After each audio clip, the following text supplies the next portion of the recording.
আসসালামু আলাইকুম, সবাই কেমন আছেন? এই যে দেখুন আমাদের নিজেদের ক্ষেতের সবজি চলে এসেছে। তো বেচারা আয়সার পাপা বাসার জন্য নিয়ে আসছে এতগুলো। নিচে আবার ঢেঁড়সও আছে, এই যে ঢেঁড়সও আছে। তো এগুলো আসলে নিজের ক্ষেতের সবজি থাকলে কি হবে, নিজেরা খাইতে পারি না, কারণ অনেক দূর আনতে যাওয়া হয় না।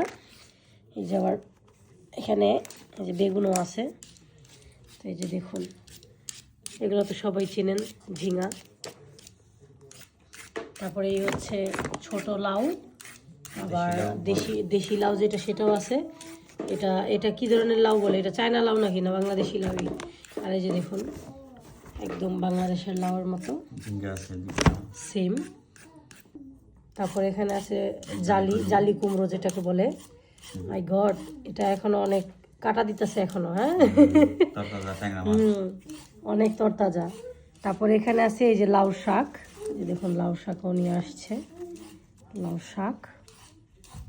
এখানে ব্যাগের ভিতরে আবার এই যে দেখুন কহি বলে না কি বলে জানি না, চিচিঙ্গা নাকি এই সবজি আছে। তো যাই হোক, অনেক দূর থেকে আনা হয়, তাই এতগুলো সবজি একসাথে আনা হয়েছে। যেহেতু সামনে থাকলে হয়তো অল্প অল্প আনা যেত। তো এখন এগুলো কেটে তাড়াতাড়ি ফ্রিজে রাখতে হবে, যেহেতু সংরক্ষণ করব অনেক দিন, ডিপ ফ্রিজে রেখে দিতে হবে। বেশি কথা না বাড়ালাম, আল্লাহ হাফেজ।